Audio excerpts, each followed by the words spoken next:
Baik, 8 menit ke depan kita akan mulai kegiatan kita.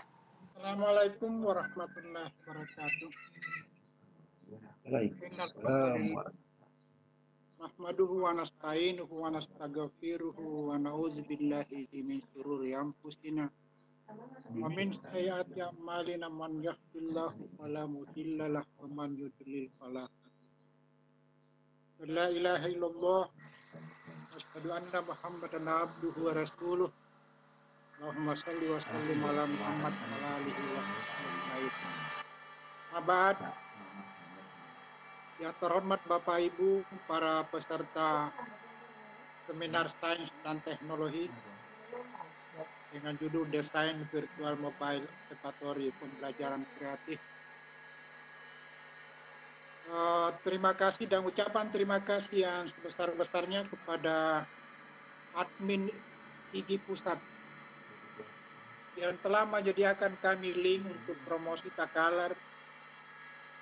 Mudah-mudahan ini dapat dimanfaatkan dengan baik oleh para teman-teman guru atau pemerhati pendidikan yang hebat di Indonesia ini. Mudah-mudahan dapat memberikan manfaat untuk kemajuan pendidikan ke depan. Bapak Ibu, para peserta seminar lewat daring ini yang kami hormati, metode pembelajaran daring atau online ini sangat membantu siswa di era COVID-19 ini untuk pencegahan penyebaran corona. Juga sangat membantu dunia pendidikan kita, yang dimana dunia pendidikan ini tidak bisa terhindar dari perkembangan zaman yang ditandai dengan kemajuan teknologi. Dan memang pendidikan ini disiapkan untuk merancang perubahan zaman. Dan penggunaan teknologi yang semakin cepat ini,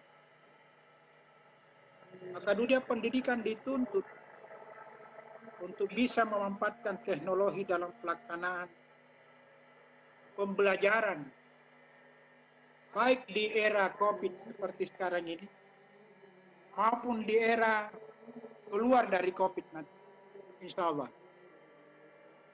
Kita ini tenaga pendidikan dan kependidikan dituntut untuk mampu dan siap kemajuan dan perubahan teknologi. Sekarang ini guru-guru dituntut harus mampu melakukan pembelajaran dan mengarahkan siswanya untuk mampu menggunakan teknologi agar tidak tertinggal. Sekarang ini dunia telah memasuki era revolusi industri generasi keempat yang orang biasa istilahkan 4.0, yang ditandai dengan konektivitas, interaksi serta perkembangan sistem digital yang tidak bisa dihindari, dan juga penggunaan rekayasa intelijensia yang ditandai dengan internet. Ini sekarang ini menjadi pundi-pundi pergerakan konektivitas manusia terintegrasi dengan mesin teknologi informasi. Oleh karena itu, sekali lagi kami sebagai pengurus IGI Takalar mengucapkan terima kasih banyak atas semua partisipasi peserta yang boleh dikata mewakili seluruh guru yang ada di Indonesia. Karena ini ada beberapa provinsi yang ikut dalam seminar ini. Mari kita jadikan ini sebagai wadah untuk tukar pikiran, pengalaman belajar, supaya kita bisa memberikan sumbangsi yang besar terhadap kemajuan pendidikan di masa datang. Saya kira ini yang sempat saya sampaikan pada sambutan singkat ini dalam pembukaan seminar sains dan teknologi. Terima kasih juga kepada narasumber, host, dan yang lain yang membantu. Dan dengan ucapan Bismillahirrahmanirrahim, pada hari ini hari Senin tanggal 15 Juni jam 16:08 waktu Takalar, Sulawesi Selatan, waktu Indonesia bagian tengah. Seminar ini seminar sains dan teknologi dengan judul Desain Virtual Mobile Observatory Pembelajaran Kreatif kami buka dengan resmi. Assalamualaikum warahmatullahi wabarakatuh. Terima kasih. Waalaikumsalam warahmatullahi wabarakatuh. Oke, Bapak Ibu sekalian, kita masuk ke acara yang kedua, yaitu pemaparan materi seminar yang akan dibawakan oleh Bapak Ma'ruf SPD MPD. Terlebih dahulu kami akan memperkenalkan secara singkat pemateri kita. Nama Ma'ruf SPD MPD, lahir di Matekne, Kabupaten Baru pada tanggal 29 Desember 1981, SD sampai SMA di Kabupaten Baru. Kemudian beliau melanjutkan S1 di jurusan Fisika, Fakultas MIPA Universitas Negeri Makassar pada tahun 1999. Kemudian melanjutkan ke jenjang S2 di Pasca Sarjana UNM di program studi pendidikan fisika tahun 2011. Dan saat ini beliau lagi menjalani jenjang pendidikan S3 Doktor Pendidikan IPA UPI Bandung sampai sekarang. Pengalaman kerja beliau yaitu pada tahun 2009 menjadi dosen Persyarikatan Fakultas Keguruan dan Ilmu Pendidikan Universitas Muhammadiyah Makassar sampai sekarang. Beliau ditempatkan di program studi pendidikan fisika. Tahun 2014 beliau dipercaya menjadi sekretaris program studi pendidikan fisika Fakultas Keguruan dan Ilmu Pendidikan Universitas Muhammadiyah Makassar sampai sekarang. Kemudian di bidang penelitian pada tahun 2014 dan 2015 memenangkan hibah penelitian sebagai dosen pemula selama 2 tahun berturut-turut dengan dibiayai oleh DP2M Dikti. Kemudian di tahun 2014-2015 beliau juga memenangkan hibah KKN PPM dan hibah IPTEX bagi masyarakat dengan biaya oleh DP2M Dikti. Pengalaman lainnya, beliau pernah menulis buku yang pertama yaitu Statistik Dasar untuk Penelitian Pendidikan Fisika, penerbit LLP Unismu Makassar. Kemudian buku Fisika Modern penerbit LPP Universitas Muhammadiyah Makassar. Buku ketiga adalah buku optik penerbit LPP Unismu Makassar. Dan saat ini beliau lagi menyelesaikan atau dalam proses penerbitan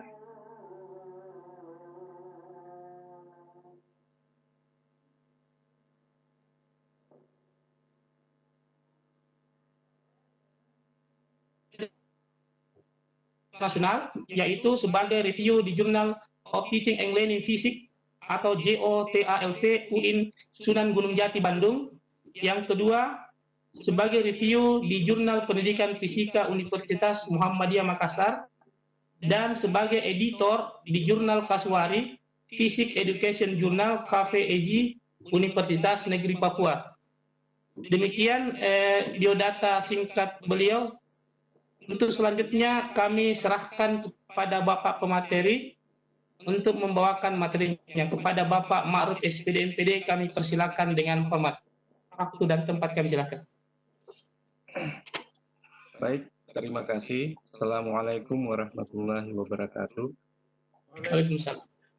Terima kasih kepada seluruh panitia, khususnya dari Direktorat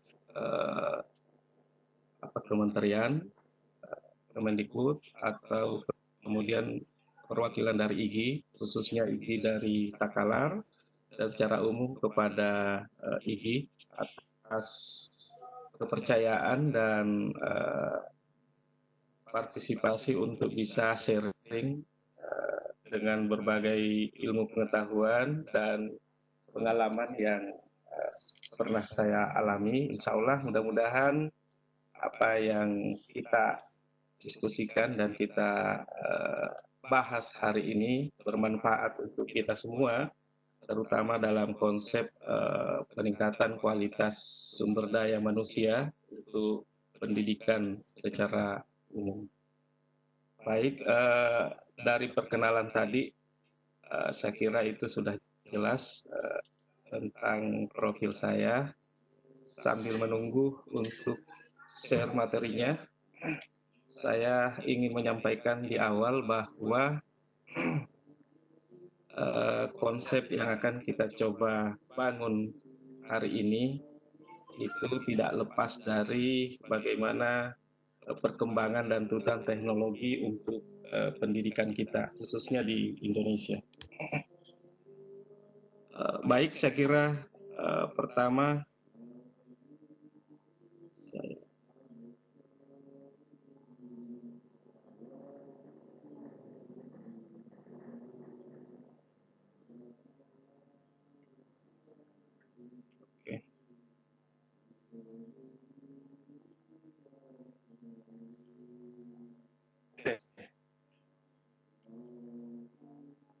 judul yang saya coba berikan untuk kita sama-sama berbagi dan sharing ilmu pengetahuan menyangkut tentang desain virtual mobile observatory untuk pembelajaran kreatif.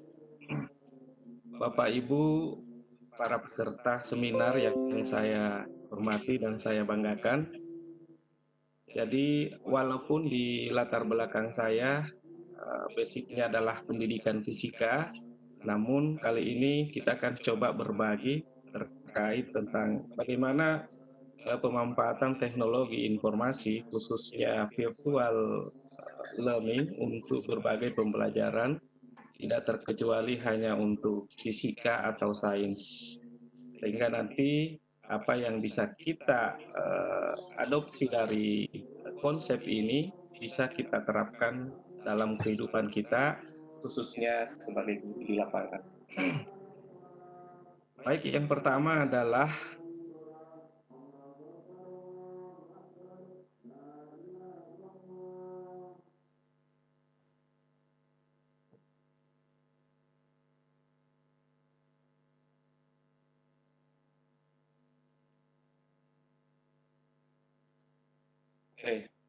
jadi ini berangkat dari tantangan pembelajaran abad 21, bagaimana memposisikan ICT dalam pembelajaran. Nah, ada yang menarik di sini terkait dengan level pemanfaatan ICT menurut UNESCO. Ini saya kutip dari UNESCO ICT Competency Framework for Teachers, yaitu terkait pemetaan learning to use ICT versus using ICT to learn. Nah, Bapak Ibu sekalian, apa yang akan menjadi tuntutan dalam pembelajaran abad 21 itu harus dipikirkan bagaimana ICT itu mampu kita terapkan pada taraf integrating dan transforming. Nah, inilah yang menjadi acuan dalam tuntutan pembelajaran abad 21, yaitu pada tahapan integrasi, baik itu integrasi untuk pedagoginya, yang kemudian lahirlah beberapa konsep pembelajaran seperti TPEC, kemudian STEM, dan segala macamnya, yang menuntut bagaimana kolaborasi teknologi dalam dunia pembelajaran. Kemudian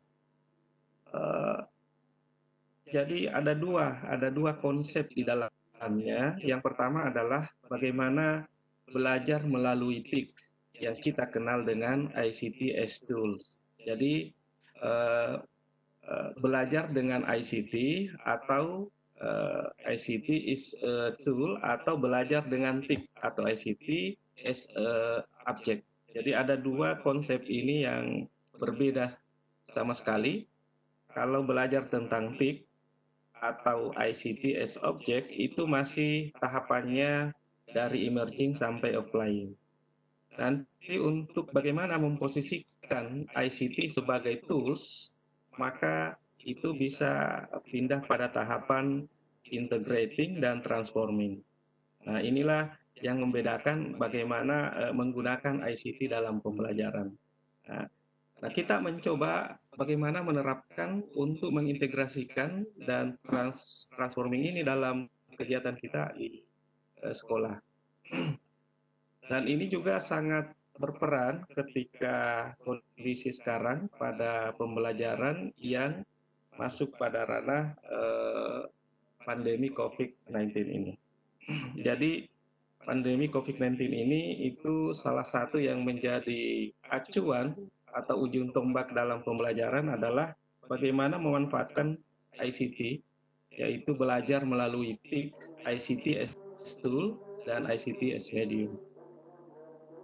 Nah ini, framework-nya itu sebenarnya kalau kita cermati menurut UNESCO terkait tentang kompetensi ICT untuk guru, jadi berdasarkan indikatornya, nah ini masih ada beberapa yang perlu menjadi pemikiran bersama terkait bagaimana kompetensi ICT untuk guru. Jadi yang sangat perlu dipahami di sini adalah bagaimana teknologi itu juga mampu mengintegrasikan pedagogiknya. Jadi di aspek pedagoginya juga ada, aspek ICT-nya juga ada, sehingga nanti dalam pembelajaran itu ketika kita memanfaatkan atau menggunakan ICT dalam pembelajaran, maka kita tidak boleh melepas terkait tentang bagaimana memotret skill peserta didik kita, baik dari aspek ICT-nya maupun dari aspek pedagoginya. Nah, biasanya kita lepaskan dari itu, walaupun secara khusus kita lebih fokus pada kompetensi masing-masing pengetahuannya, atau kita kadang lupa memotret bagaimana skill ICT peserta didik kita. Nah, ini sangat membantu sebenarnya karena sekarang sudah dikembangkan sebuah framework, yaitu Bloom's Digital Taxonomy. Ini adalah framework dari Bloom khusus untuk yang memanfaatkan ICT dalam pembelajaran untuk semua mata pelajaran atau bidang. Jadi di samping kita memotret dari aspek mata pelajarannya, juga bisa kita memotret dari aspek ICT-nya.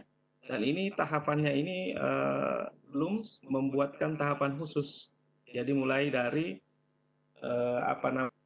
tingkatan remembering sampai crafting itu semua sudah terkoneksi dengan kata kerja yang bisa kita jadikan acuan untuk memotret juga bagaimana ICT skill-nya peserta didik kita, sehingga kita tidak terlupakan dengan itu. Biasanya kita fokus pada bagaimana tagihan dari mata pelajarannya saja, karena banyak yang melihat bahwa ICT itu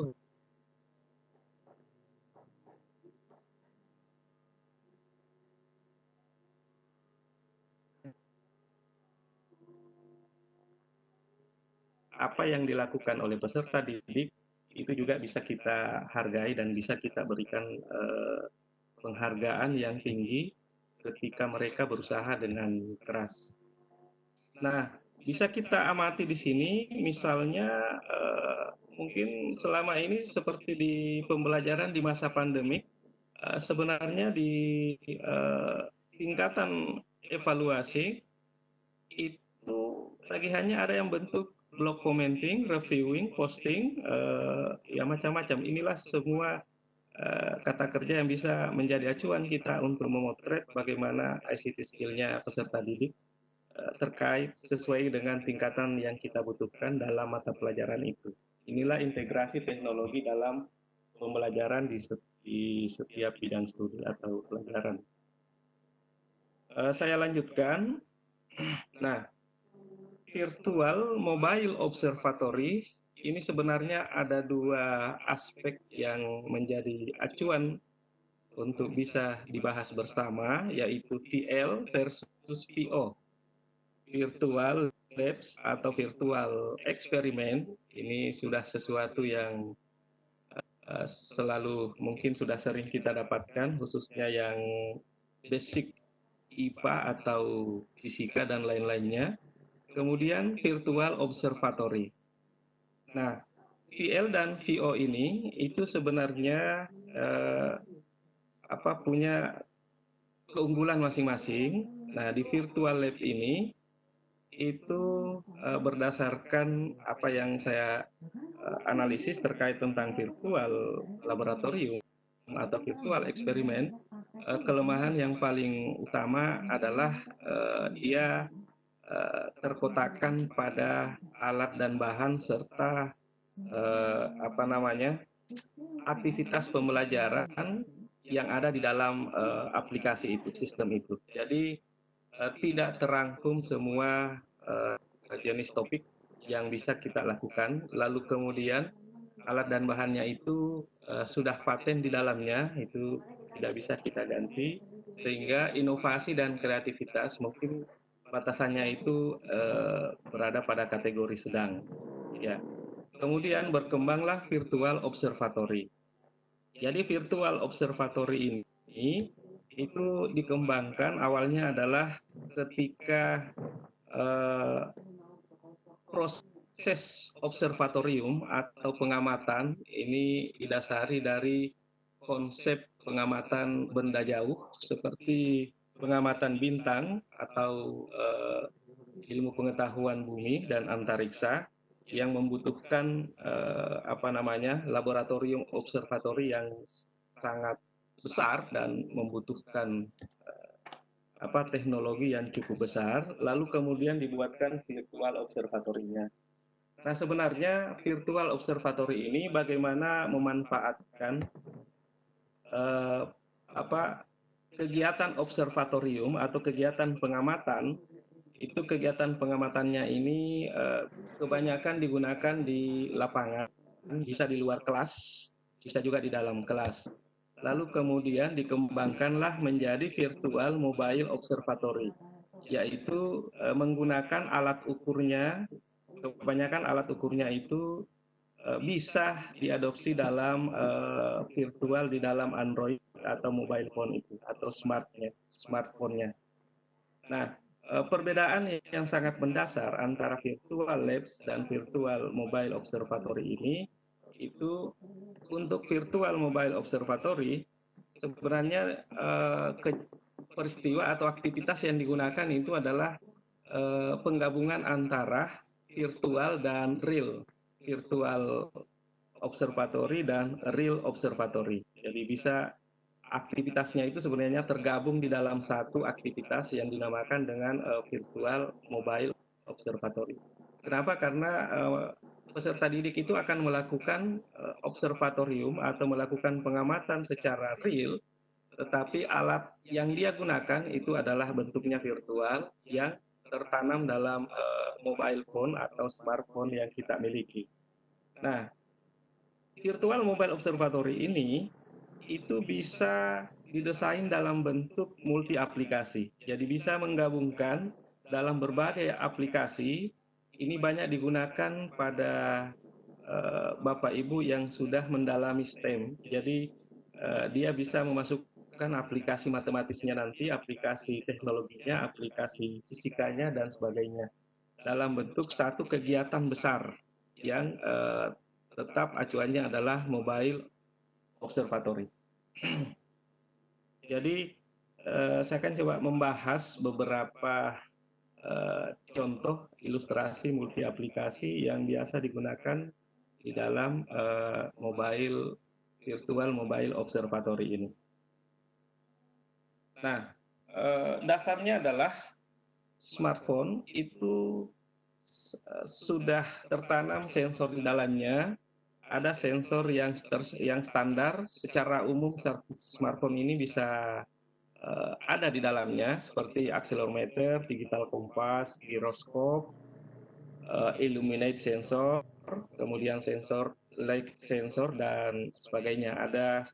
Sudah ada sensor yang terstandar di dalamnya. Namun sekali lagi terkait dengan standar atau kualitas sensornya itu jelas berbeda antar setiap produk.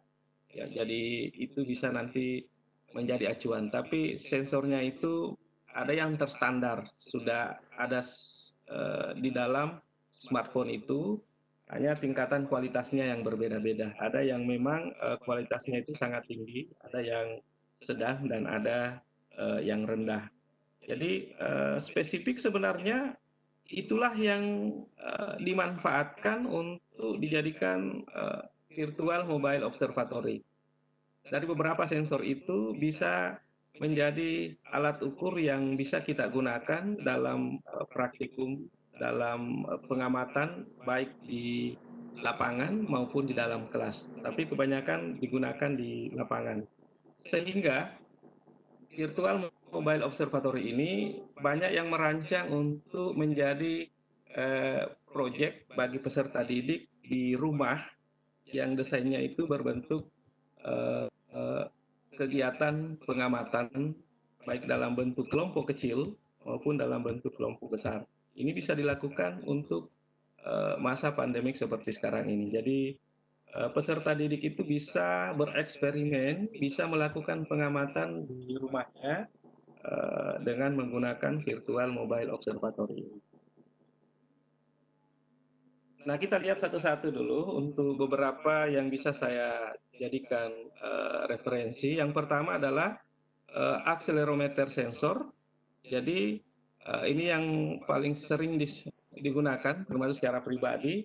Ini sensor gerak. Jadi untuk beberapa eksperimen ini bagus sekali digunakan untuk eksperimen fisika khususnya. Jadi sensor gerak ini punya tingkat keakuratan yang cukup tinggi, dan ini biasa digunakan untuk bagaimana pola gerak yang kemudian diilustrasikan dalam bentuk grafik. Jadi sensor ini untuk mengukur percepatan, mendeteksi dan mengukur getaran, ataupun untuk mengukur percepatan akibat gravitasi bumi. Jadi posisi handphone itu akan menjadi titik acuan untuk dia bisa memetakan bagaimana percepatan dan getaran yang terjadi di dalam handphone itu.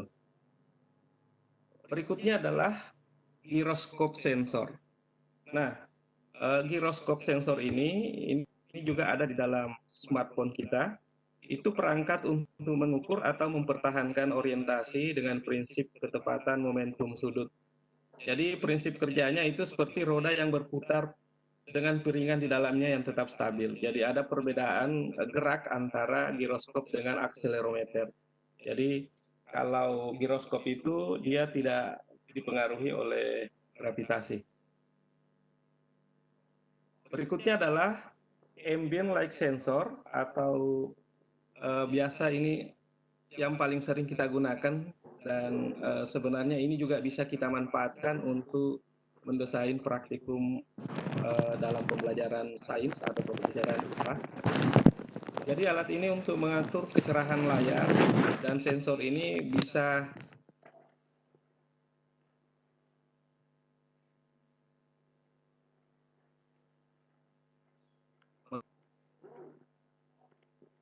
jadi ada di biasanya itu tertanam di paling atas.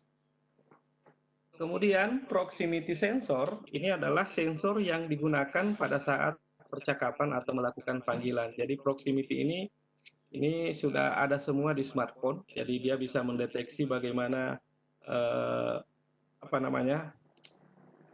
ketika ada panggilan itu bisa mendeteksi ketika didekatkan di telinga. Jadi sensornya itu mampu mendeteksi ketika perangkat ini didekatkan di telinga. Kemudian berikutnya adalah kompas atau magnetometer sensor.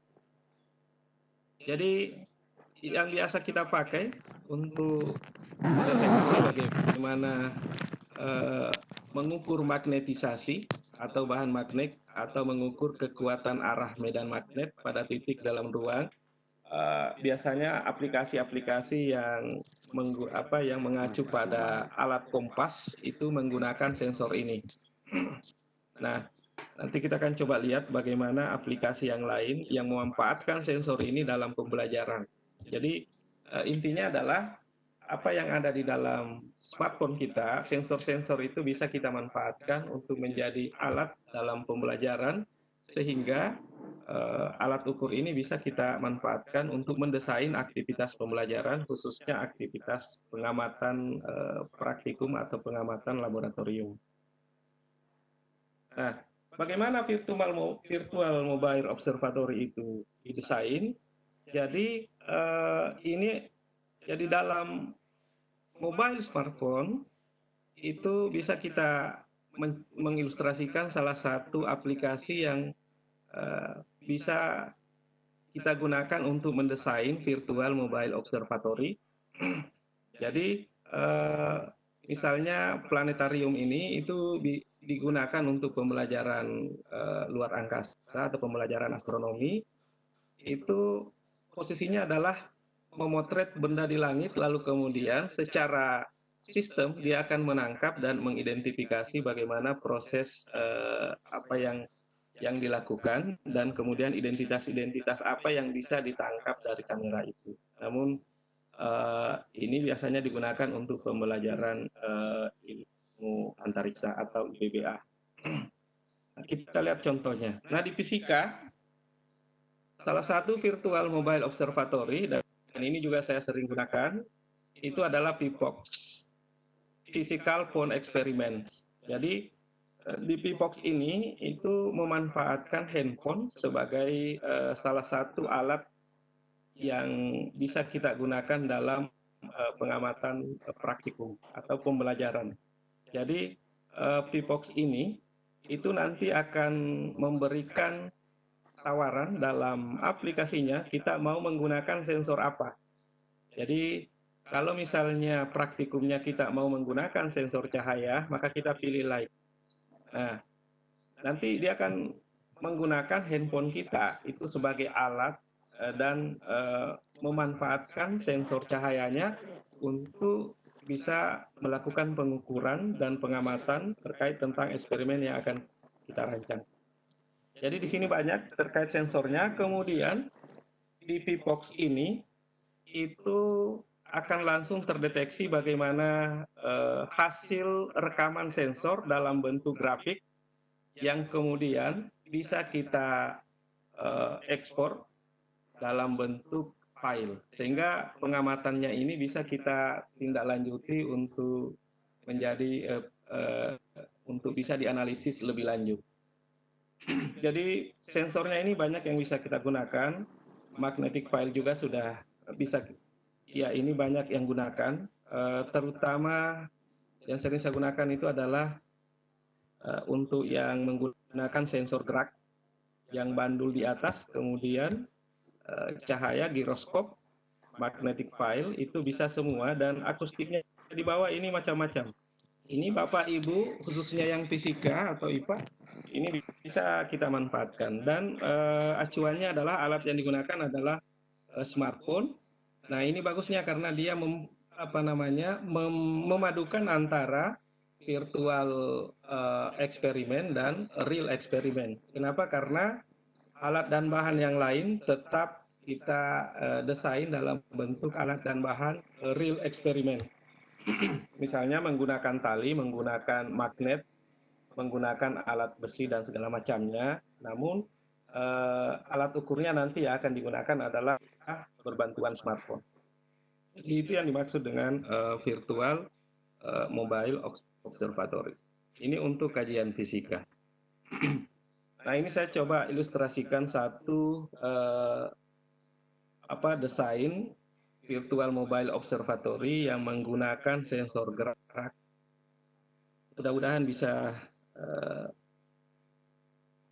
kalau tidak nanti, ini mungkin, kalau tidak nanti ini bisa saya share.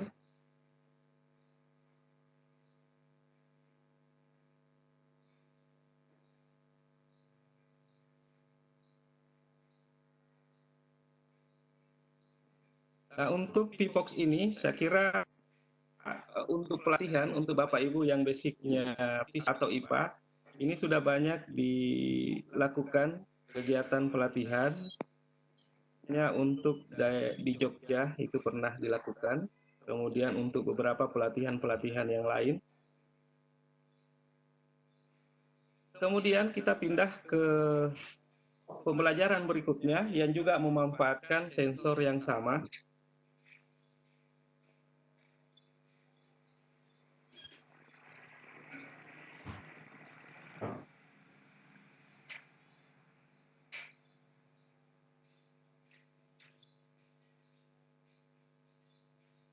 Nah, ini biologi. Untuk biologi, jadi virtual mobile observatory-nya itu dia memanfaatkan sensor, jadi sensor gambarnya untuk menangkap gambar. Ini digunakan untuk mengidentifikasi jenis tanaman. Jadi Bapak Ibu yang basicnya biologi itu bisa menggunakan aplikasi PlanSnap. Jadi dengan sistem perekaman gambar, lalu kemudian dari gambar itu akan teridentifikasi karakteristik atau identitas dari apa yang kemudian dari gambar itu akan divalidasi data identitas yang sama dengan yang ada di aplikasi di sistemnya. Nanti akan keluar identitas yang sesuai dengan karakteristik yang sudah terpotret di dalamnya. Nah, mungkin Bapak Ibu kalau untuk di Indonesia bisa saja ada beberapa tanaman atau buah-buahan atau yang lainnya itu yang ketika dipotret itu belum mampu teridentifikasi. Kenapa? Karena bisa saja data terkait tentang identitas dari tanaman itu belum terekam di sistem. Nah, ini yang kemudian banyak juga sedang mengembangkan itu khusus di Indonesia. Saya kira ini menjadi sebuah tuntutan untuk bagaimana identitas dan big data terkait tentang tanaman khususnya yang ada di Indonesia itu sangat luas. Ini belum tentu bisa terselesaikan dan ini menjadi PR kita bersama. Dan itu untuk biologi. Jadi bisa memanfaatkan sensor dan dia melakukan pengamatan di lapangan. Jadi peserta didik ini dia akan memotret bagaimana bentuk daun yang ada, lalu kemudian disinkronkan dengan yang ada di sistem, lalu nanti akan muncul bagaimana identitas dari tanaman itu secara detail. Nah, ini sangat membantu sekali untuk Bapak Ibu yang bisa berinovasi untuk mengembangkan pembelajaran berbasis lapangan. Ya, jadi mampu mengidentifikasi dengan memanfaatkan teknologi informasi. Nah, ini untuk biologi, jadi ini bisa digunakan Bapak Ibu. Kemudian matematika, ini sama, dia juga memanfaatkan sensor perekam gambar, namanya Photomat. Nah, ini juga untuk Bapak Ibu yang basicnya di matematik, jadi fungsi aplikasi ini Bapak Ibu bisa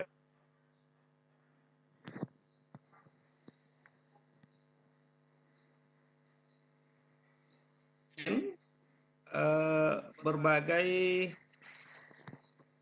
bentuk dari persamaan matematis yang kemudian apakah persamaan matematis itu ditulis secara manual dengan tulisan tangan, lalu kemudian kita potret, bisa dalam persamaan trigonometri dan segala macam, itu bisa Bapak Ibu dicobakan nanti, simulasikan, maka akan terdeteksi bagaimana proses langkah-langkahnya secara detail sampai menghasilkan hasil akhir.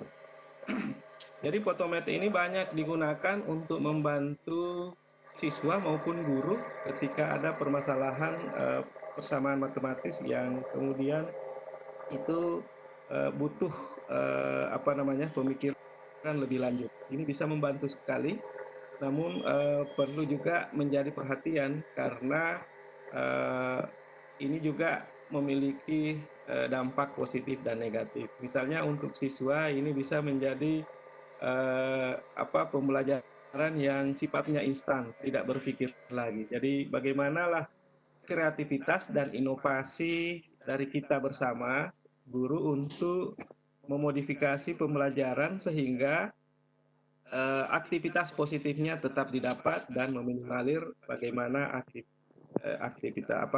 dampak negatif yang bisa saja terjadi di dalamnya.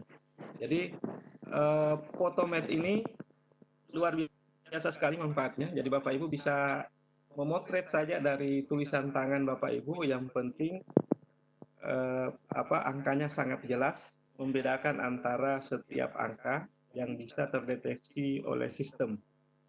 Nah, ini membantu. Jadi lalu kemudian dari seluruh aplikasi-aplikasi ini sebenarnya bisa dijadikan satu kegiatan besar yang Bapak Ibu yang biasa terlibat dengan sistem pembelajaran yang menggunakan konsep STEM itu bisa memadukan ini. Jadi aspek matematiknya menggunakan ini, aspek teknologinya menggunakan ini, aspek sainsnya menggunakan ini, sehingga semua bisa bersatu padu dalam satu aktivitas yang besar yang kemudian bisa saja itu menjadi sesuatu yang menarik bagi peserta didik. Baik Bapak Ibu, saya kira kemudian IPBA ini yang saya katakan tadi, ini contohnya adalah planetarium application, itu juga bisa memotret bagaimana pembelajaran di ruang angkasa. Nah, ini banyak dipakai di kampus-kampus, terutama yang peralatan observatoriumnya itu minim. Jadi bisa memanfaatkan ini untuk pembelajaran. Oke Bapak Ibu, saya kira itu yang bisa saya gambarkan, dan untuk kegiatan diskusinya saya persilahkan dan saya kembalikan ke moderator. Terima kasih. Assalamualaikum warahmatullahi wabarakatuh. Waalaikumsalam warahmatullahi wabarakatuh. Sangat-sangat menarik materi yang telah dibawakan oleh materi kita tentang desain virtual mobile observatory. Mungkin selama ini kita hanya mengenal virtual lab, tapi kita akan diperkenalkan tentang observatory. Oke Bapak Ibu peserta sekalian, selanjutnya kita akan masuk di sesi ketiga, yaitu sesi tanya jawab.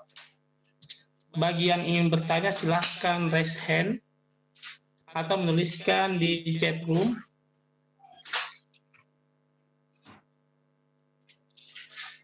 Kita silakan kepada Pak Ali Musron. Pak Ali Musron.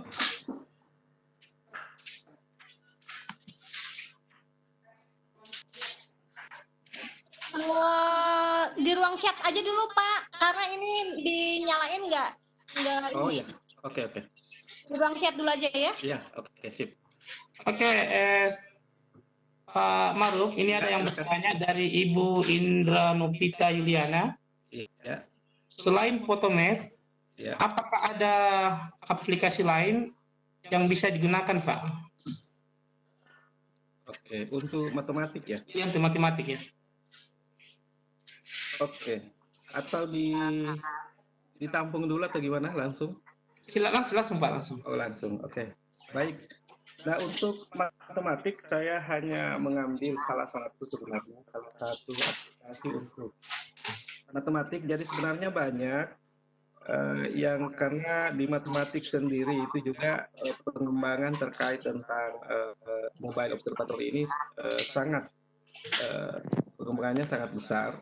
Itu Bapak Ibu bisa melihat di Play Store-nya ketika memasukkan application itu banyak sekali yang sudah berorientasi pada virtual mobile observatory. Itu hanya salah satu. Lalu kemudian ini yang sekarang dicoba dikembangkan bagaimana mengembangkan sebuah virtual mobile observatory yang terintegrasi untuk beberapa mata pelajaran, misalnya matematik dengan sains, itu yang sementara banyak yang dalam proses pengembangan, termasuk saya. Jadi sementara juga dalam proses pengembangan untuk produk salah satu media mobile observatory untuk pembelajaran fisika. Ya, saya kira banyak Ibu. Oke, makasih banyak Pak. Dicek. Jadi untuk map-nya itu bervariasi, jadi tergantung kebutuhan. Kalau yang tadi itu dia berbasis scanning dari apa yang tertulis. Nah, ada juga beberapa aplikasi matematik itu dia basisnya gambar persamaan matematis yang kemudian terekam, tapi dia perekaman hasilnya itu bukan dalam bentuk basis angka, tapi dalam bentuk grafik. Jadi dia visualisasi matematik. Ya, jadi misalnya bagaimana sih untuk persamaan linearnya ini, jadi ketika dimunculkan maka terpotret, maka yang keluar adalah bentuk persamaan bentuk grafiknya. Itu juga ada. Ada juga yang kebalikannya, dari grafik lalu kemudian mencoba menelusuri bagaimana matematiknya. Itu juga ada. Jadi Bapak Ibu bisa sebenarnya mengecek secara detail bagaimana tergantung kebutuhan Bapak Ibu di lapangan. Ya, silakan. Oke, makasih. Pertanyaan berikutnya dari Bapak Agus Salim. Bapak Agus Salim, SMA Swasta Makassar. Pertanyaannya adalah, apa keunggulan aplikasi Mobile Observatory ini dibandingkan dengan Google Earth? Oke. Ya, terima kasih dari siapa tadi ya? Pak Agus Salim ya? Pak Agus Salim. Ya, kalau untuk Google Earth, jadi kalau Google Earth itu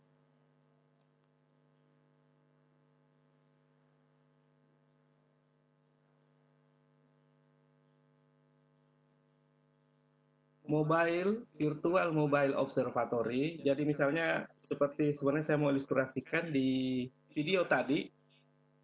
Jadi pada saat merancang, saya kasih ilustrasi satu, misalnya merancang pengamatan untuk osilasi gelombang, getaran dan periode dan getaran dalam osilasi harmonik.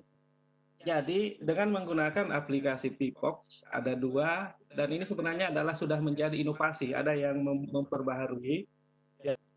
Jadi bukan yang awalnya itu HP-nya yang digantung, lalu kemudian digantung dengan tali, lalu kemudian nanti HP-nya itu akan mendeteksi gerak bolak-balik yang terekam di dalam aplikasi itu. Ya, jadi bendanya adalah HP, lalu kemudian muncul bagaimana bentuk grafiknya, bagaimana datanya setiap gerakan yang ditimbulkan di HP. Lalu kemudian ada yang menginovasikan, ini inovasi juga sih sebenarnya. Jadi bukan HP-nya yang digantung, jadi HP itu dipegang oleh siswa, HP-nya dipegang oleh siswa dan diaktifkan Pipox-nya, lalu kemudian siswa ini melakukan aktivitas berayun. Berayun, ya, yang seperti di taman itu berayun. Nah, lalu kemudian dengan sendirinya HP itu akan merekam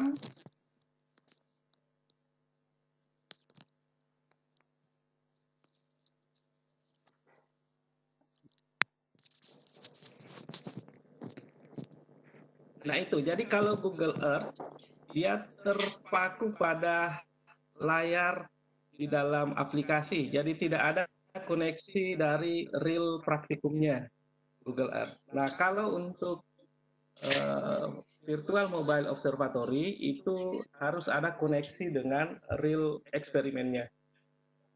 Tapi Google Earth itu sebenarnya untuk pembelajaran tertentu itu bisa dimasukkan dalam virtual mobile observatory. Ketika misalnya dia dipadukan untuk pengamatan data apa, misalnya untuk memetakan posisi posisi danau atau posisi sungai tertentu, lalu kemudian dari data itu kemudian ditindaklanjuti menjadi sebuah pengamatan langsung.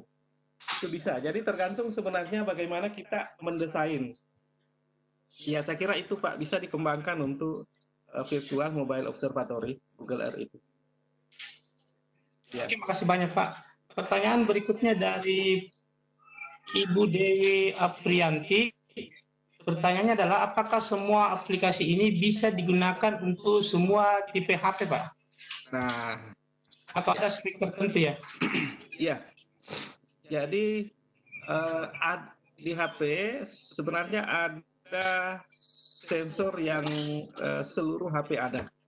Jadi ada standar sensor yang dimiliki oleh setiap smartphone. Namun sekali lagi dari setiap produk itu memberikan satu yang nilai jual dari setiap produk itu. Misalnya ada yang nilai jualnya ada di sensor cahaya. Kemudian produk lain ada yang nilai jualnya di sensor gerak dan segala macam. Jadi setiap produk itu mengembangkan untuk bisa ada yang punya nilai tinggi. Jadi kualitasnya itu biasanya ada di salah satu tertentu, di HP tertentu. Namun secara umum hampir semua sensor itu ada, tapi standar dari tipe atau produknya itu bervariasi. Ada yang tingkat sensornya itu rendah, ada yang tinggi, ada yang sama sekali sensornya ada tapi tidak bisa diaktifkan. Salah satu contoh ilustrasinya Bapak Ibu, misalnya untuk sensor yang lain itu tidak semua jenis smartphone itu bisa digunakan untuk fungsi remote control misalnya. Ada jenis tertentu yang bisa digunakan juga untuk bagaimana dia bisa menjalankan AC, menjalankan televisi dan macam-macam. Tapi tidak semua. Artinya sensor di produk itu yang dia unggulkan. Ya, saya kira itu. Oke, makasih. Silakan. Itu selanjutnya saya baca pertanyaan yang ada di room YouTube. Pertanyaannya adalah apakah aplikasi ini harus menggunakan internet ya Pak? Oke. Baik. Jadi hampir semuanya menggunakan akses internet karena untuk aplikasi datanya, tapi ada untuk Pipox itu dia menggunakan aplikasi online, jadi harus dalam terkoneksi online untuk bisa merekam data yang kita gunakan.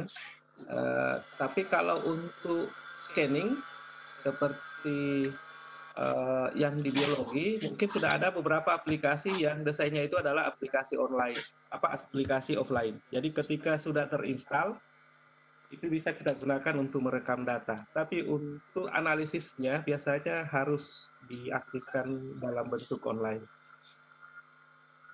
Oke, Ya, Pak. jadi sementara masih kebanyakan dia harus terkoneksi internet.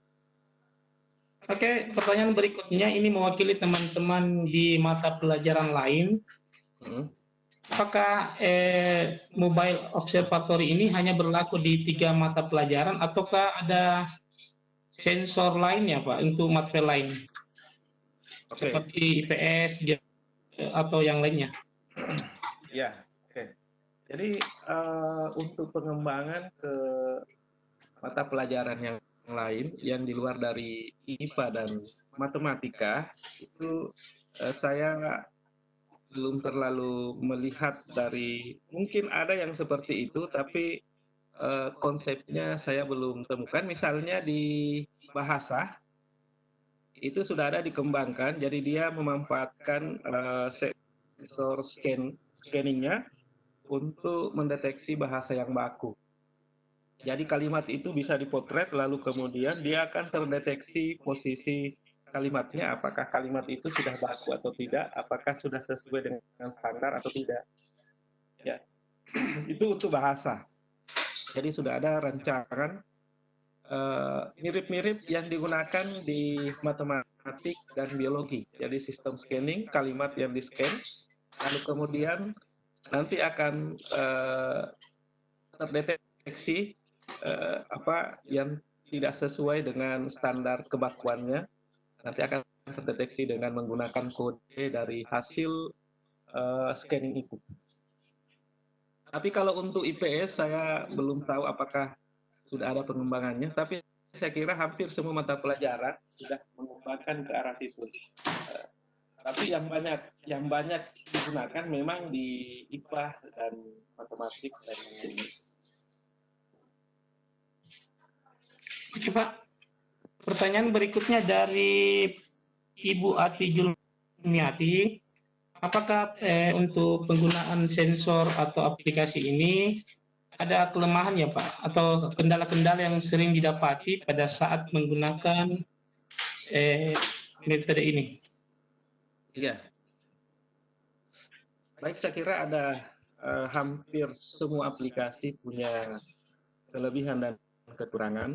Misalnya untuk seperti yang saya katakan tadi, untuk aplikasi matematik itu kelemahannya adalah itu bisa dimanfaatkan oleh siswa untuk dia bisa menjadi pemikir yang instan, karena tidak perlu lagi dia mencari bagaimana solusi alternatif atau bagaimana memecahkan masalah itu. Dengan bantuan scanner ini dia bisa tahu secara langsung tanpa harus menggunakan pikirannya sendiri. Kemudian untuk di fisika, contohnya adalah yang di Pipox ini, itu juga punya masing-masing punya kelemahan. Kalau yang di fisika sendiri itu masih ketika misalnya antara sensor yang pertama dengan sensor yang kedua, ketika kita uji cobakan, kadang perekaman datanya itu kadang tidak maksimal. Nah ini, jadi kembali lagi dari masing-masing smartphone yang kita miliki, itu pasti kelemahannya ada di perangkatnya. Apakah perangkat smartphone kita itu didukung oleh sensor yang kualitasnya itu masuk kategori tinggi, sedang, atau rendah.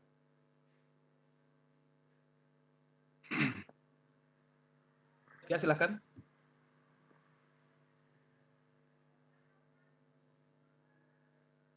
Halo. Apakah ada aplikasi khusus untuk kimia yang mendeteksi nama unsur ya Pak? Struktur kimia. Oke. Ini kimia sebenarnya sudah mulai ada yang mengembangkan, sudah banyak yang kembangkan itu terkait untuk mendeteksi. Ada. Sayangnya saya tidak sempat ini komunikasi, jadi ada beberapa teman juga yang mengembangkan itu. Jadi dia menggunakan virtual mobile observatory untuk eksperimen kimia. Ya, jadi dia mampu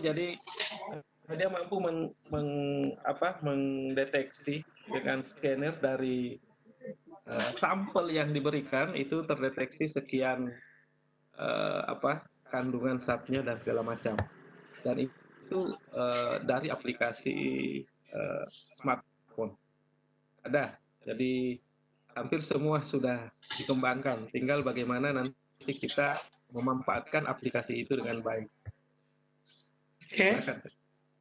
Saya sendiri sebagai guru IPA sangat tertarik dengan aplikasi yang biologi tadi yang mendeteksi tentang tumbuhan. Ya. Tapi untuk hewan ada tidak ya Pak? Kalau misalkan kita memfoto hewan, ada kita lihat siswa mengidentifikasi.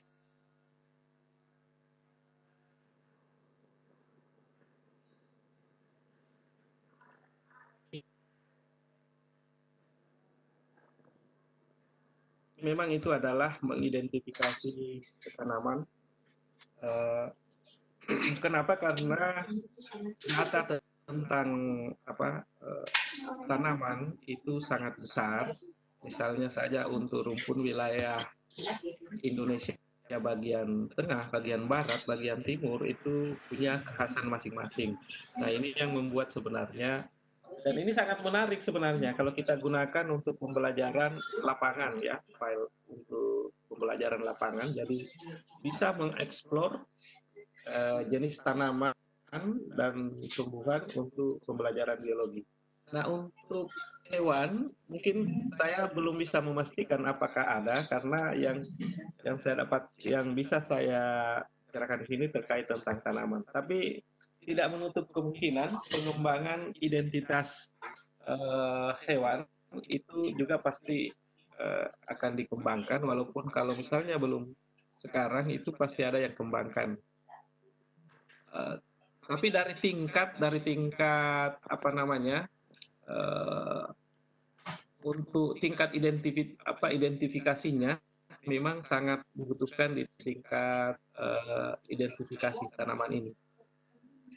Ya, maksudnya kalau untuk hewan itu membedakan antar ini dengan ini secara detail itu mampu ditangkap secara langsung. Tapi kalau untuk tanaman itu memang ada beberapa yang hampir sama, sehingga butuh alat untuk mengidentifikasi lebih jauh. Saya kira itu. Tapi tetap mungkin ada pengembangannya untuk hewan. Silakan.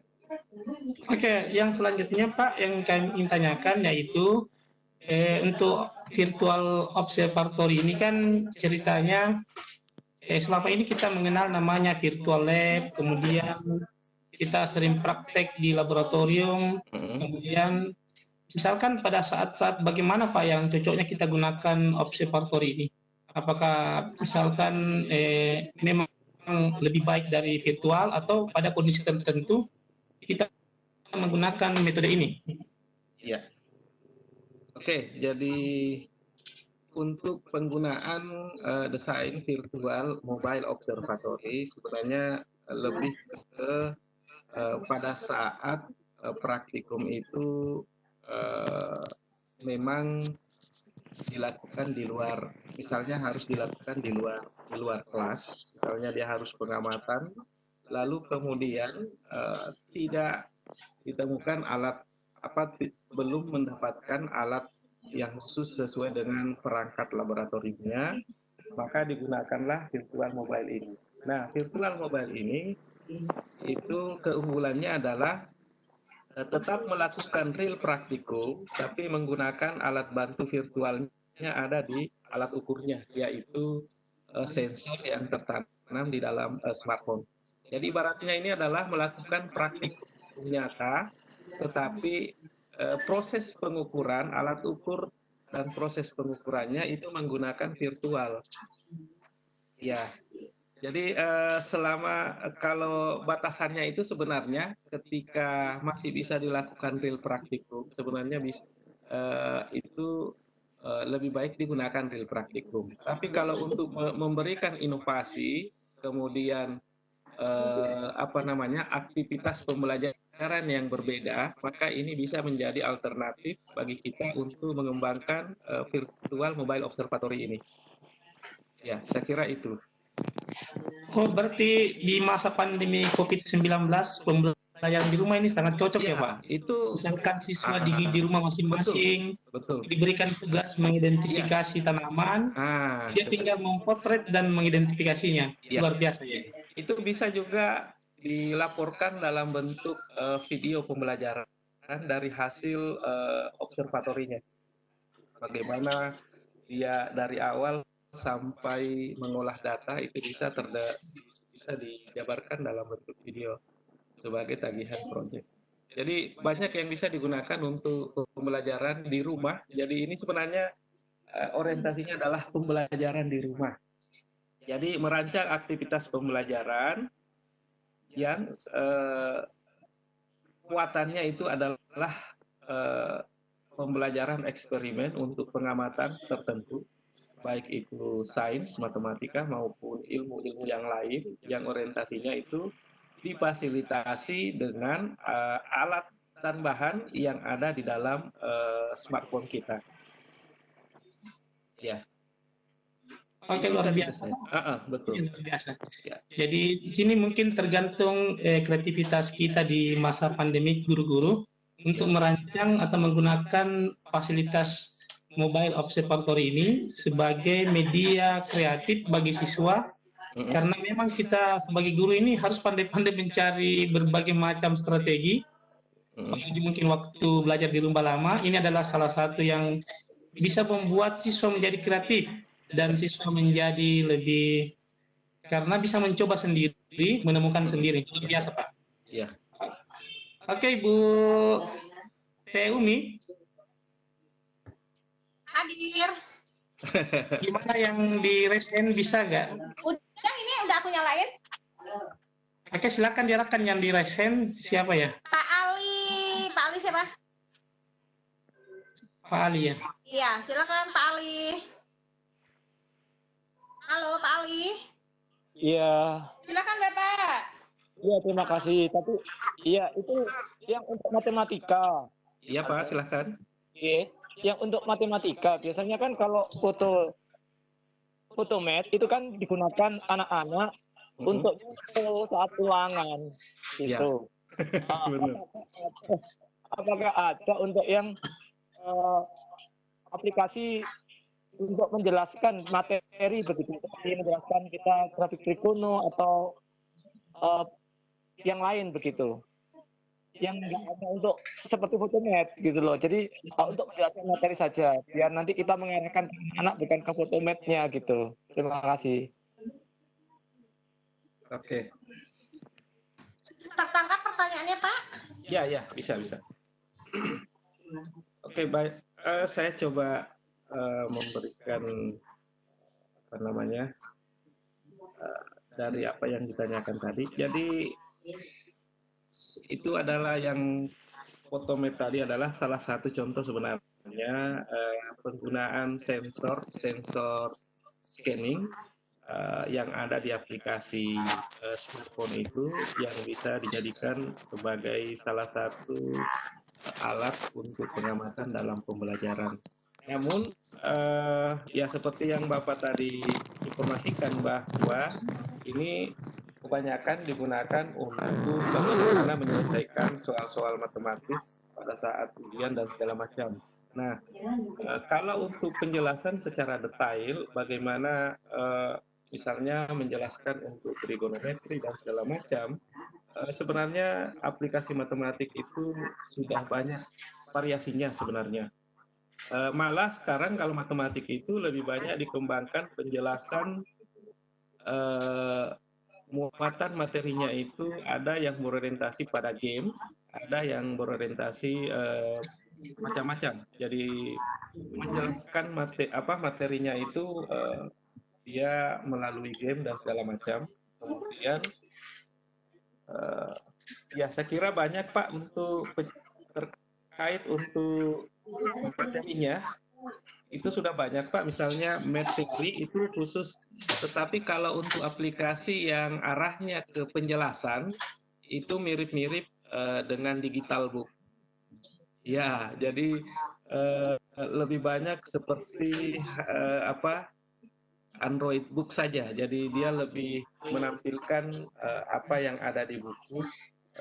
Jadi penjelasannya itu ada yang menggunakan fasilitas suara, ada juga yang hanya berupa teks.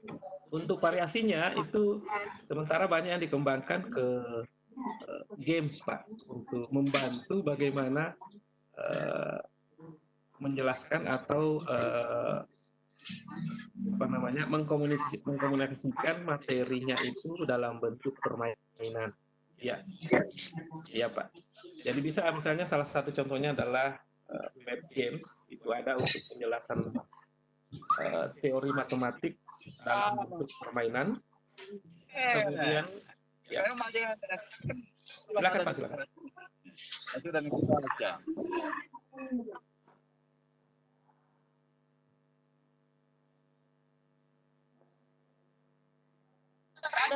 Pak, di luar jadi mungkin ada suara ini.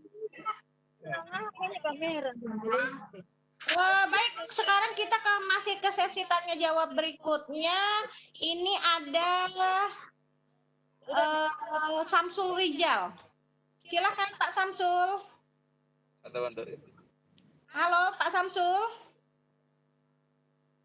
Nggak ada suaranya, mungkin masih bikin kopi di dapur. Oke, sebentar, saya naik dulu ke atas. Ibu Siti Halfaina. Halo Ibu. Ibu.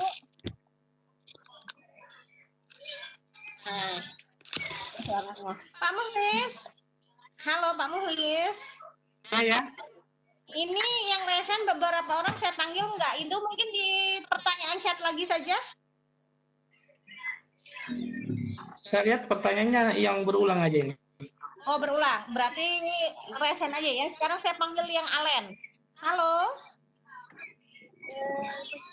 Halo. Halo. Tidak merespon. Pak Ali Musron tadi dipanggil? Belum ya? Belum ada suara ya. Halo. Halo. Sudah. Terima kasih sudah jelas saya paling Coba Pak Muhammad Said ya, Pak Sunarto, ada Pak Sunarto saya lihat.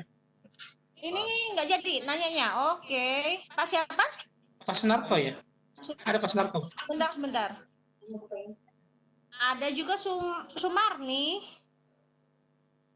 Coba. Halo Ibu. Halo Ibu. Pak Sunarto, ada Pak Sunarto saya lihat.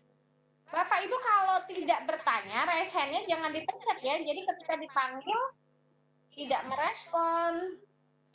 Baik, mungkin kepencet. Sumarto nggak ada. Dipanggil nggak ada. Mana ya? Ini. Ada di Hairil dulu deh, Hairil. Halo. Halo. Ya. Mel Putra. Halo. Halo. Oh, ini Pak Sunarto ketemu nih. Halo Pak Sunarto, silakan. Iya, Umi, terima kasih banyak. Assalamualaikum warahmatullahi wabarakatuh. Waalaikumsalam warahmatullahi wabarakatuh. Ya, terima kasih atas kesempatannya. Nama saya Sunarto dari SMP Unismu Makassar, Yes, Lab School dari Universitas Muhammadiyah Makassar sendiri.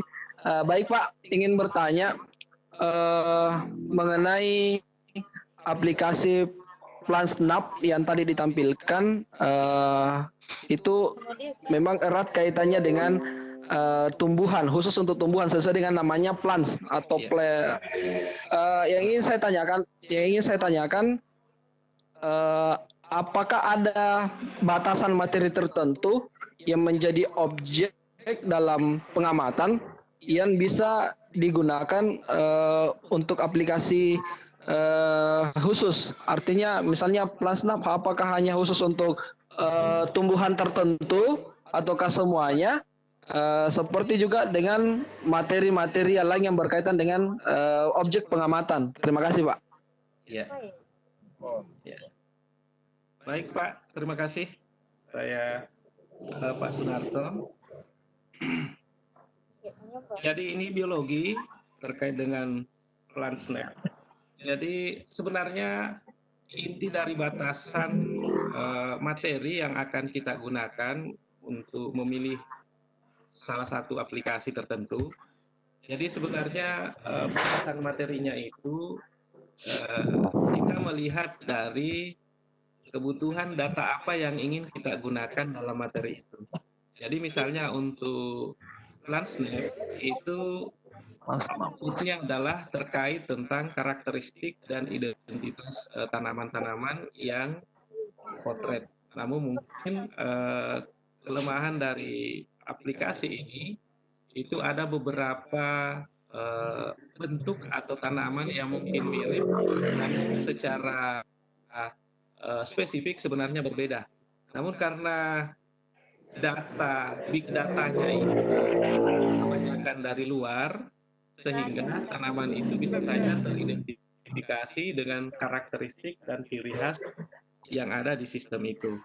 Jadi kalau misalnya materi itu arahnya ke membutuhkan data terkait tentang identitas dari tanaman yang terekam dari bentuk daun dan segala macam, maka kita yang berinovasi apakah data itu dibutuhkan untuk materi kita atau tidak. Kalau misalnya tidak, maka kita harus cari aplikasi yang lain yang sesuai dengan kebutuhan dari apa yang kita ingin lakukan di konsep itu. Jadi harus melihat dari aplikasi yang kita gunakan. Itu pertimbangan dalam memilih aplikasi. Jangan sampai kita menggunakan aplikasi itu, lalu kemudian datanya itu justru tidak dipakai dalam materi kita. Sehingga memang butuh uji coba tertentu dulu sebelum kita menyarankan untuk menjadi tugas peserta didik.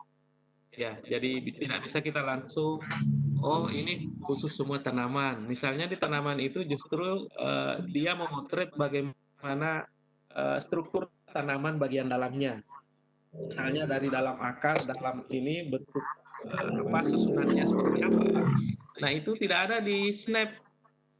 Plan Snap-nya itu tidak ada karena dia hanya mengidentifikasi nama ilmiahnya, kemudian karakteristik yang lain. Nah itu yang saya katakan harus kita mampu mengkonekkan kebutuhan data dari hasil aplikasi dengan kebutuhan materi kita, Pak.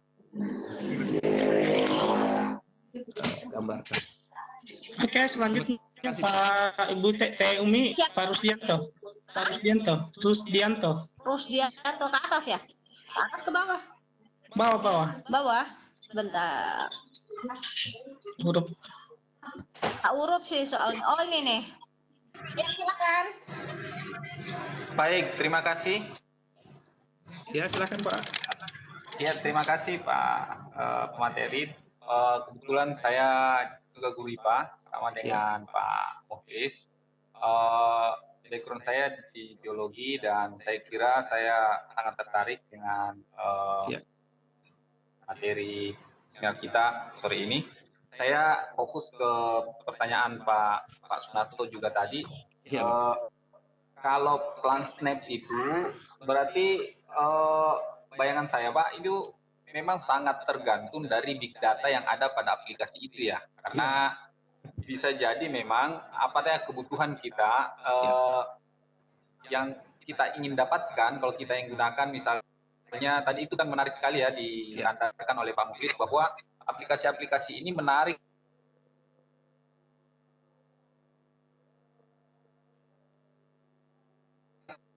untuk anak-anak berkegiatan di luar, terutama di masa pandemi ini kan maksudnya di luar itu ya di sekitar rumah mereka dan seterusnya, bukan di lingkungan yang jauh lebih luas. Tetapi mungkin akan terkendala jika ternyata big data yang dimiliki aplikasi itu kan mungkin terbatas ya, artinya tumbuh-tumbuhan yang ada di dalam itu justru bukan itu yang ada di sekitar rumah kita, artinya dia malah kayak endemik begitu tumbuhannya, itu kan mungkin tidak ada di dalam apa namanya big data Snap application itu Pak, plan Snap itu. Nah kira-kira ada ruang tidak itu kira-kira di aplikasi itu, karena saya sendiri belum pernah menjajal itu, ada ruang tidak di mana kita pengguna itu memungkinkan untuk coba menambah begitu, menambah apa namanya presensinya begitu. Terima kasih Pak. Baik.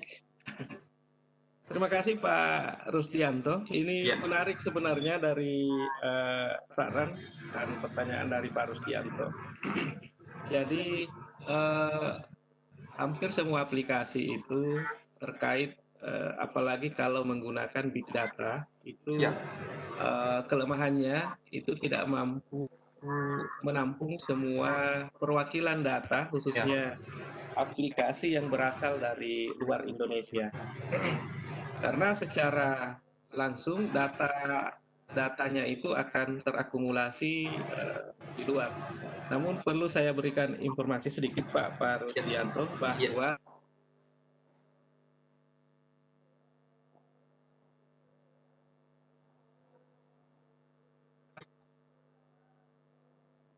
lembaga-lembaga yang memang tugasnya memang untuk menampung semua data-data yang ada di setiap perwakilan wilayah negara. Jadi misalnya di Indonesia bisa saja dia adopsi datanya dari lembaga tanaman seperti yang ada di di IPB, atau di lembaga penelitian tanaman. Yang mungkin menjadi perhatian kita memang terkait tentang tanaman langka. Nah, karena kenapa tanaman langka itu bisa bervariasi, tergantung dari posisi wilayahnya. Karena seperti di Sulawesi itu bisa saja ada tanaman yang memang khasnya di situ, tidak ada di tempat lain.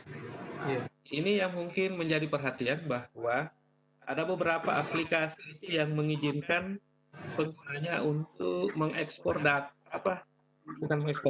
data tambahan untuk big datanya. Tapi itu butuh akan verifikasi apakah data itu layak masuk untuk menambah big data, karena jangan sampai justru data itu akan mengacaukan big data yang lain. Jadi ada screening untuk tipe data yang bisa masuk dalam sistem. Tapi saya kira itu menarik Pak Rusdianto, karena selain membantu kelengkapan big datanya, itu juga bisa menjadi salah satu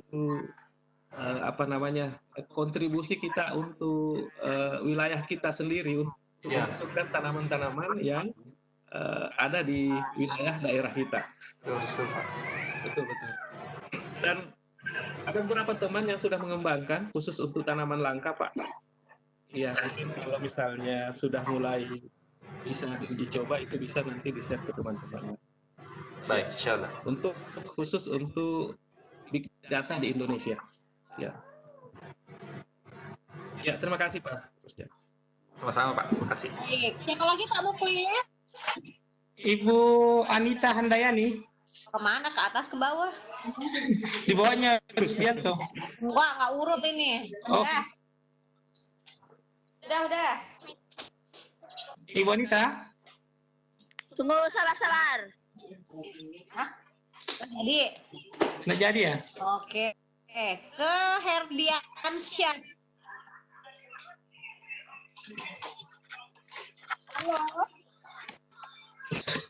Halo? Iya, silakan. Silakan Pak. Halo, salam. Iya, Pak.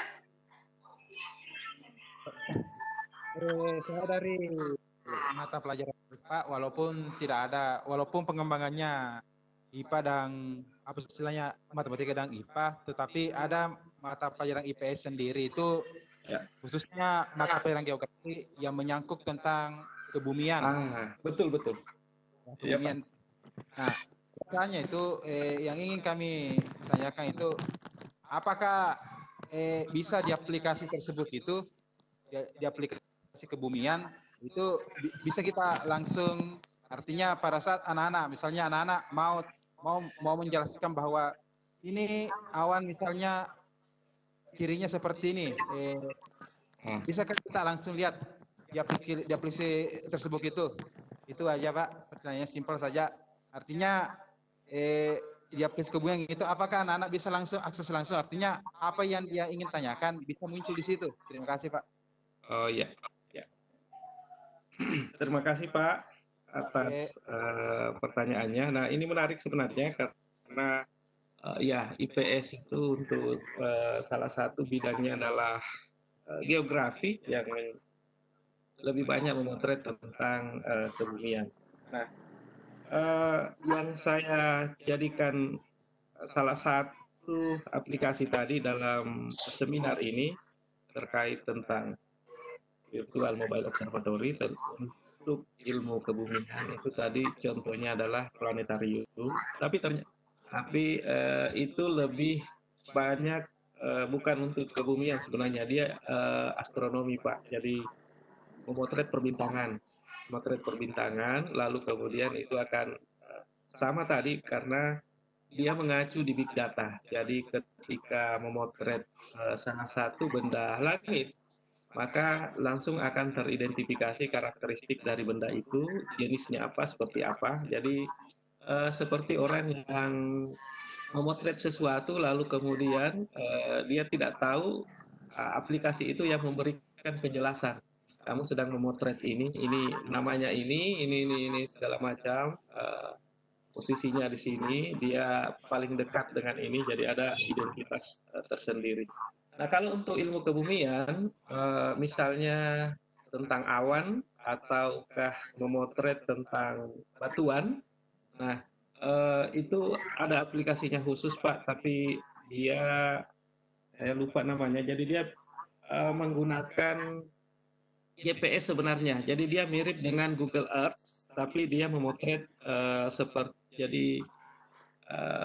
dia menggunakan GPS dari satelit, lalu mampu memotret bagaimana posisi awan dari atas, bagaimana posisi awan dari bawah, bagaimana posisi awan dari samping.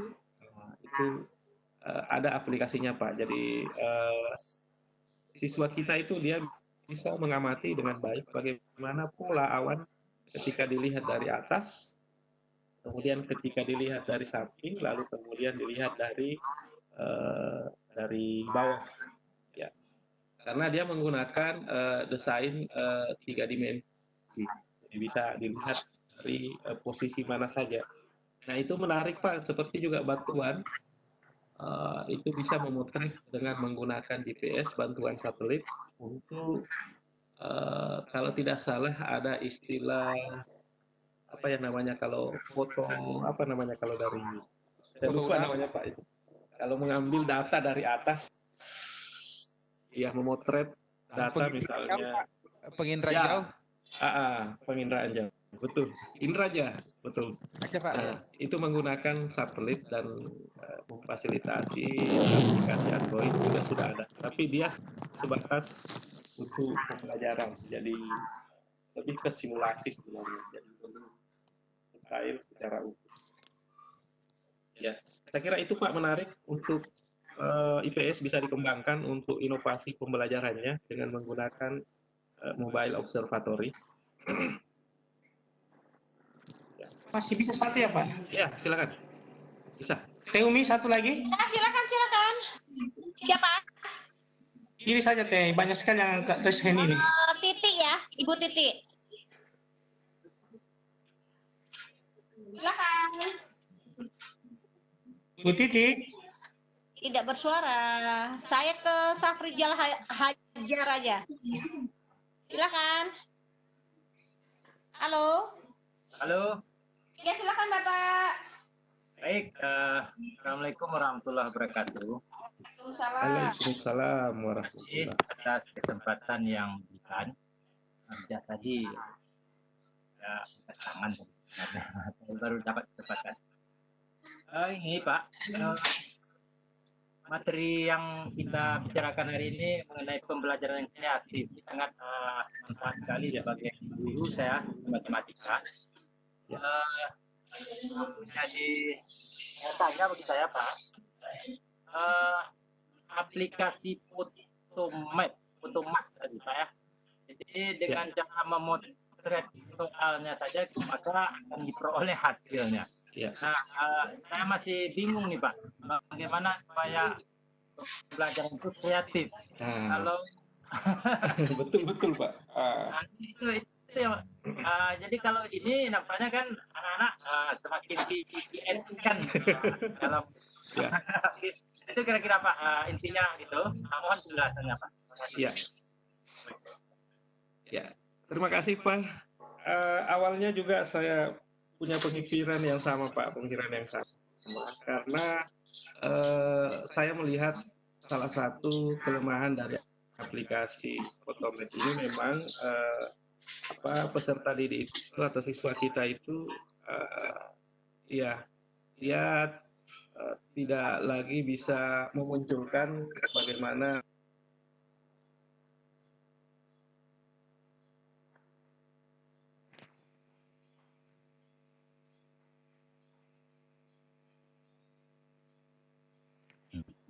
Photomat ini itu ketika men-scanning sebuah kasus matematis, maka yang keluar memang adalah tahapan detailnya mulai dari awal sampai hasil akhir. Nah, ini menarik sebenarnya karena ketika itu terpakai oleh peserta didik untuk mengerjakan di lapangan atau di sekolah atau di rumah, kalau dia statusnya pembelajaran itu mungkin bisa membantu. Tapi kalau sifatnya itu evaluasi, Nah, ini yang agak riskan karena itu secara detail dia bisa langsung tahu bagaimana hasil akhirnya. Jadi sekali lagi memang butuh inovasi dan kreativitas bagaimana menggunakan atau memanfaatkan aplikasi Photomat ini dalam pembelajaran kita. Jadi itu bisa didesain dengan memberikan pola-pola tertentu dalam pembelajaran, kapan menggunakan Photomat, kapan menggunakan tanpa menggunakan Photomat ini. Nah, itu memang perlu pembatasan untuk penggunaan. Namun sekali lagi untuk Photomat ini juga banyak membantu peserta didik kita untuk pembelajaran mandiri di rumah. Jadi mereka bisa menyelesaikan untuk satu konsep dia bisa selesaikan. Hanya masalahnya memang ketika yang di scanning itu ada beberapa kasus memang yang hasilnya itu error. Kenapa error? Karena yang di scanning itu ada beberapa variabel yang dianggap sama, lalu kemudian dideteksi sama, padahal sebenarnya berbeda.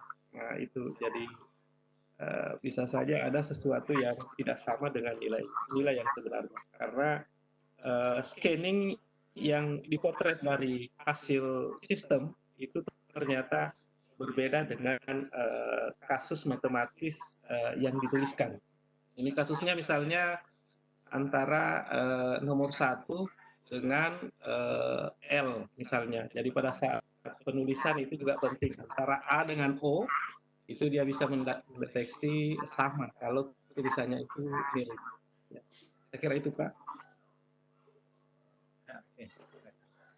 Baik, terima kasih Pak Muhlis. Ya. Saya kira sudah cukup, Ibu.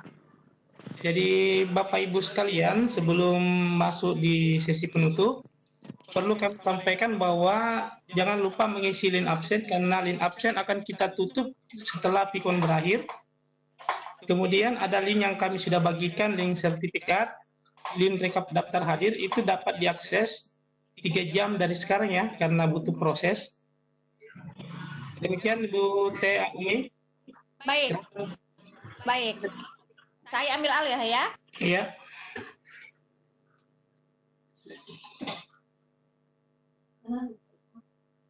Mati. Terima kasih Pak Ma'ruf, terima kasih Pak. Ya, sama-sama Ibu. Semua telah hadir di kegiatan seminar sains dan teknologi. Mudah-mudahan di kesempatan mendatang ada lagi kegiatan-kegiatan seperti ini yang menambah ilmu buat kita semua. Saya Umi Tira Lestari dari Kota Bogor undur pamit. Mohon maaf jika ada kesalahan. Assalamualaikum warahmatullahi wabarakatuh. Waalaikumsalam warahmatullahi wabarakatuh.